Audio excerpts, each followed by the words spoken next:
Bem, a nossa primeira conversa de hoje é com Homero Reis de Melo Júnior. Ele é diretor do Serviço Geológico Brasileiro.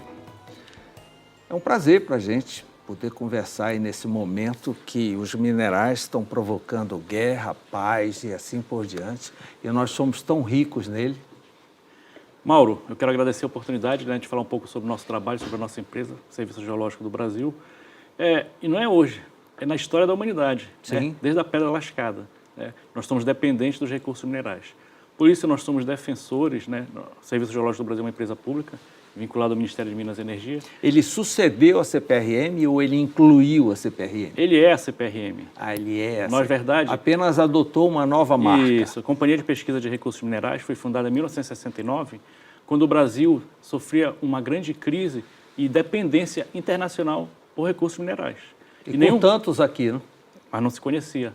Né? Então, em 69, foi fundada a Companhia de Pesquisa de Recursos Minerais, era uma empresa de economia mista naquela época, que foi fundada justamente para enriquecer e aumentar o conhecimento geológico do nosso país, da Amazônia, da região Sudeste, da região Nordeste, da região Centro-Oeste, que são tão ricos em recursos minerais, e da região Sul também.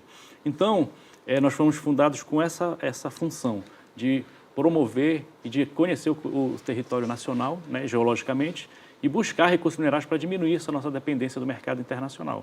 E eu tenho certeza que a gente obteve sucesso nesse processo. Sim, né? A gente está vendo aí.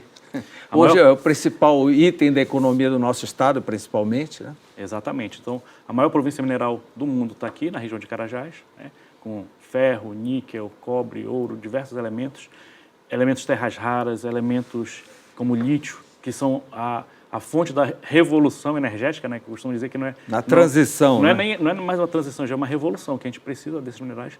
E o Brasil é a segunda maior reserva de elementos terras raras no mundo. Né? Então, nós fomos criados com essa função... Que é essa mesma da Ucrânia que está vendo essa briga, né? Exatamente, exatamente. Então, a história, ela tem ciclos, né? E se repetem.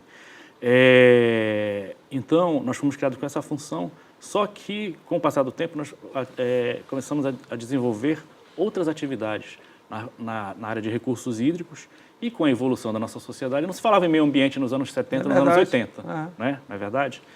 Então, nós passamos a desenvolver também, com as demandas da sociedade, ações na área que a gente chama de geologia ambiental, mapeamento de risco geológico, estudo de recursos Homero, hídricos. você tocou num detalhe, só me deu um parênteses aí. Quando se fala em geologia, recursos minerais, a gente imagina aquele deserto, né? Um grande buraco. Como é que você vai trazer o discurso ambiental junto com a exploração mineral? Não, a nossa sociedade contemporânea, ela é totalmente dependente dos recursos naturais e dos recursos minerais, né? Você não vive, o seu carro precisa de ferro, precisa de alumínio, precisa de cobre, precisa de níquel, de vários elementos que estão na natureza, nas rochas, nos depósitos minerais. O apartamento que a gente mora, a casa que a gente constrói, ela precisa de areia, ela precisa de brita, ela precisa de cimento, argila, que são recursos minerais. Então, o ser humano moderno, contemporâneo, é totalmente dependente desses recursos. O que nós defendemos é a mineração sustentável, né? A mineração sustentável, ela é formada como? Ela é constituída de quê? De empresas que fazem a exploração dos recursos minerais, mas que obedecem à legislação vigente, né? E que, a partir do momento que aquela área foi exaurida, ela faz a recuperação daquela área, que a gente chama de recuperação de áreas degradadas. Então, por exemplo, o que acontece lá na província de Carajás, na área da Vale, que a gente vê em fotografias, sim, aquilo... vai ser reconstituído. Será reconstruído? Vai ser reconstituído. Está no plano? Está no plano. É o que a gente chama de descontingenciamento de uma mina. Não vai virar um grande lago como Serra Pelada. Nós não podemos confundir mineração sustentável, a mineração das empresas, a mineração que toca boa parte do nosso PIB, com garimpo ilegal. Sim. Isso é uma coisa totalmente que a gente tem que dissociar. Mas, infelizmente, a sociedade confunde isso, né?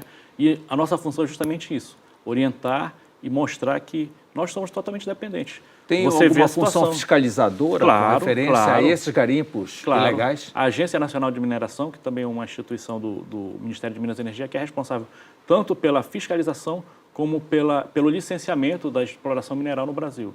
Se você tem uma fazenda, um sítio, é muito comum as pessoas chegarem... Olha, eu quero que dá uma examinada lá que encontraram alguma coisa. Exatamente. Aí a pessoa me pergunta, eu sou dono do minério, eu sou dono desse ouro. O cara chega achando que é ouro, mas às vezes, na maioria das vezes é ouro de tolo, né? É um mineral metálico amarelo que a pessoa acha que é ouro, mas não tem valor nenhum financeiro. Como é que chama? Ouro de quê? Ouro de tolo, que a gente chama popularmente. De tolo, mas tá. Deve ser a pirita, né? Que é um sulfeto de ferro e que não tem valor se não for em grandes concentrações, grandes quantidades, grandes tonelagens, não tem valor econômico. Então as pessoas chegam lá com a gente e perguntam, não, eu sou o dono desse sítio, dessa fazenda e quero explorar. Eu disse, olha, primeiro, você é dono, você é o superficiário. O que tem tudo embaixo da superfície é da União. Então você precisa de uma licença da Agência Nacional de Mineração e tem todo o processo e a gente explica para as pessoas como é que funciona o processo. Né? E aí com essa indicação vai lá a CPRM e faz a pesquisa? Não, nós não podemos fazer a pesquisa para instituições, para particulares. Sim, nós em fazemos áreas privadas. Nós fazemos para o Estado. Né? O Estado brasileiro é que fomenta a nosso Então, trabalho. Mera, outra pergunta. Como é que funciona nas reservas indígenas? Hoje eles estão vendendo só as árvores, mas eles vão chegar lá no subsolo. Mineração em terra indígena é um assunto que é muito polêmico, mas que a legislação não permite, inclusive, que nós, como pesquisadores, nós não podemos atuar nas terras indígenas para fazer o mapeamento geológico, a não ser que seja algum acordo com o Ministério da Defesa, né? O Ministério da Defesa não, perdão, o Ministério da Justiça, que a FUNAI é vinculado ao Ministério da Justiça, algumas parcerias que nós fazemos nesse sentido, mas de uma forma geral...